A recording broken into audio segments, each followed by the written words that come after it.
Bonjour à tous, aujourd'hui nous allons parler de la théorie polyvagale. Vous en avez peut-être déjà entendu parler parce que sur les réseaux anglophones, ça fait déjà une bonne dizaine d'années maintenant que ça commence à se répandre, mais sur les réseaux francophones, c'est encore relativement récent, d'où l'intérêt de cette vidéo. La théorie polyvagale a été élaborée par le docteur Stéphane Porges. Elle porte sur le système nerveux autonome. Donc qu'est-ce que c'est le système nerveux autonome? C'est le pilote automatique dans votre corps. Donc c'est celui qui vous permet de respirer, de dormir, qui règle tous vos cycles hormonaux, qui règle votre digestion et ainsi de suite. Tous les processus que vous ne contrôlez pas sont contrôlés par votre système nerveux autonome. Avant les travaux du docteur Porges, on avait tendance à penser que le système nerveux autonome se comportait de deux branches, la branche sympathique et la branche parasympathique. Donc la branche sympathique étant associée à l'état de stress et la branche parasympathique étant associée à l'état de relaxation, de repos et de guérison.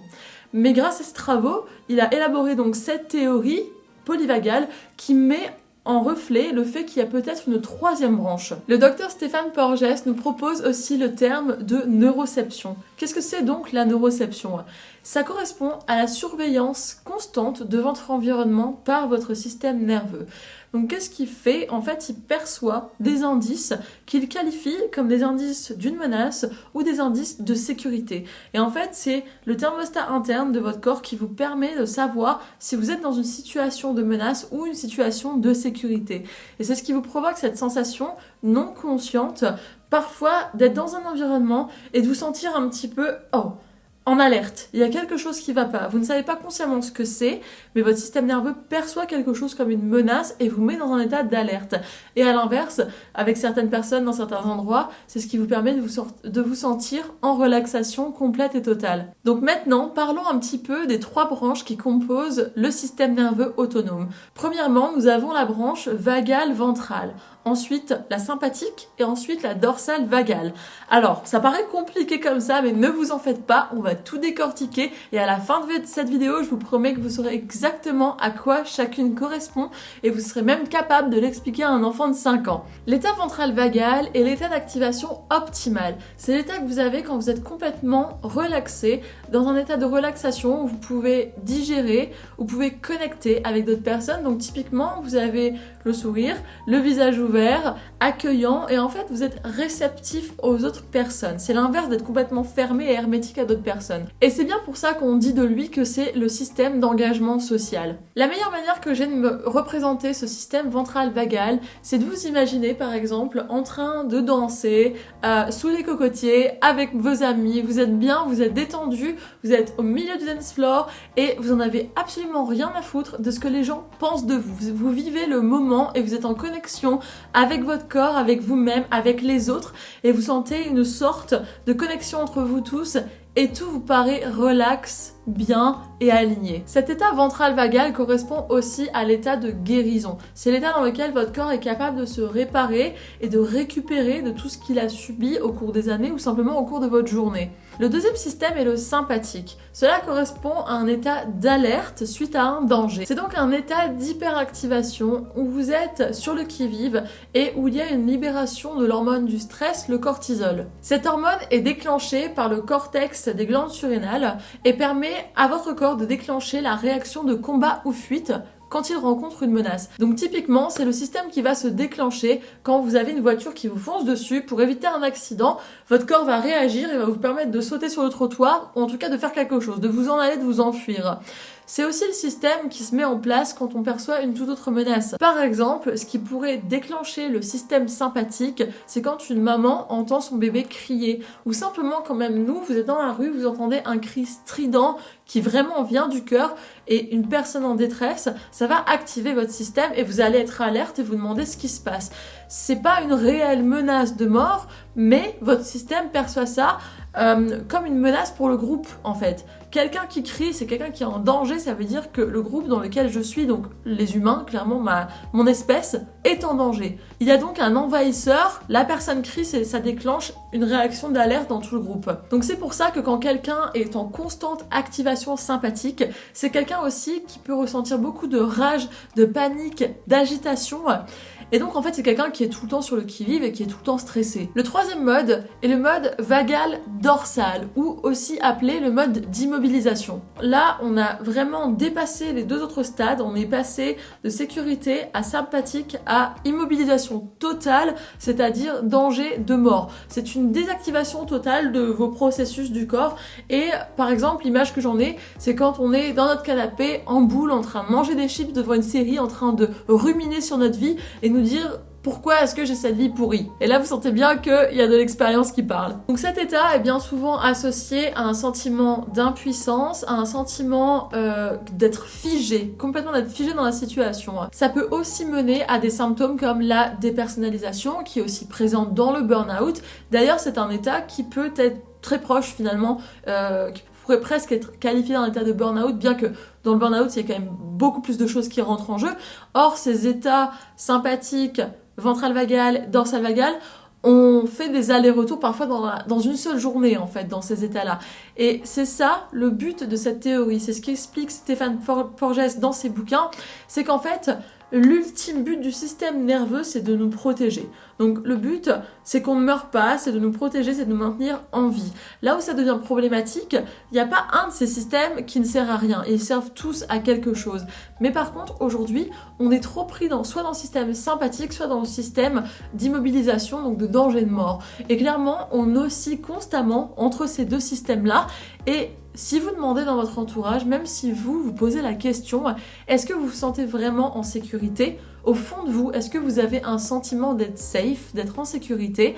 Beaucoup de personnes, j'ai fait l'expérience dans mon entourage, vous répondront que non. Vous allez vous rendre compte qu'en fait, beaucoup d'entre nous, on se sent pas vraiment en sécurité tout le temps et qu'en fait, ça prend du travail, de la réflexion, de l'introspection, beaucoup de développement de soi pour se sentir bien avec nous-mêmes, en sécurité à l'intérieur, sans avoir besoin de béquilles émotionnelles, comme de manger, je sais pas, des cochonneries, du sucre, tout ça, ou simplement d'une béquille émotionnelle qui peut être notre partenaire ou des gens dans notre vie. La dépendance affective, ça peut être aussi du coup un symptôme de ça, c'est quelque chose qu'on abordera sûrement dans une autre vidéo, parce que pour le coup, c'est un sujet qui mérite une vidéo entière. Donc ce qu'il faut bien comprendre, c'est que dans ces trois systèmes, il y a un développement chronologique.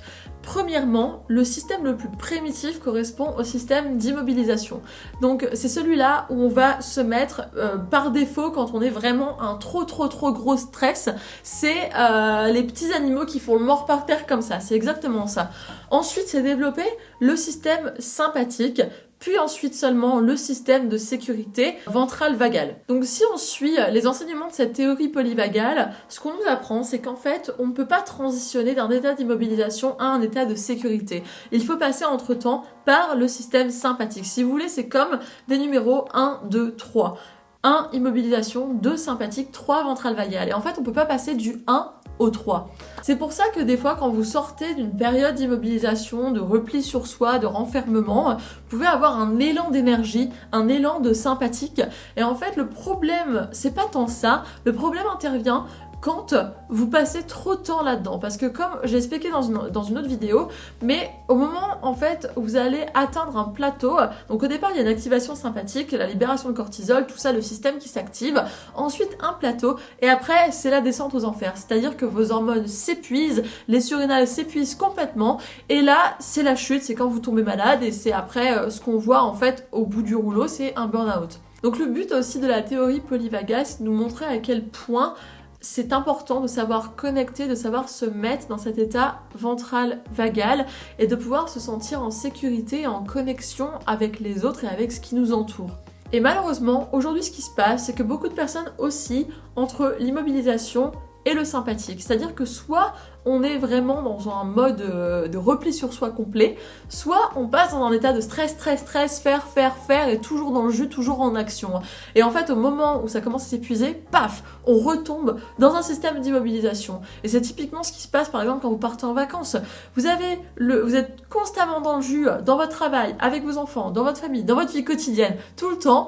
Et après, du jour où vous partez en vacances, c'est la redescente, vous tombez malade, et après vous êtes coincé et vous êtes comme ça pendant toutes vos vacances. Et en fait, le but de la théorie polyvagale, c'est aussi de nous donner des clés pour nous pouvoir mieux transitionner et déjà pouvoir reconnaître quand on est dans un état, quand on est dans un autre. Et après, le but ultime, c'est dans une journée entière, être capable de reconnaître je suis dans tel état maintenant, dans tel état maintenant, dans tel état maintenant, et c'est ok, et de pouvoir passer de l'un à l'autre de manière flexible. De toute manière, le signe de santé ultime, c'est la flexibilité. Si vous regardez bien, les espèces qui ont survécu depuis les premiers jours, depuis la nuit des temps, ce sont les espèces qui ont réussi à s'adapter. Donc cette capacité d'adaptation est essentielle, même pour la vie de tous les jours. Et donc du coup, pour pouvoir rentrer mieux dans ce système de sécurité, le meilleur conseil que je puisse vous donner, c'est simplement d'apprendre à déjà rentrer dans vous-même. Ce que je veux dire par là, c'est de commencer à faire un processus d'introspection.